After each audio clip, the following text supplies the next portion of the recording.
সকালে উঠিয়া আমি মনে মনে বলি, সারাদিন আমি যেন ভালো হয়ে চলি।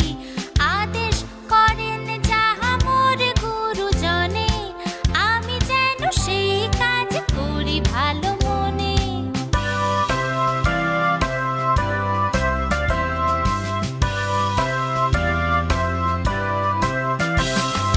ভাই বোন সকলের যেন ভালোবাসি, একসাথে থাকি যেন সবে মিলে মিশি। ভালো ছেলে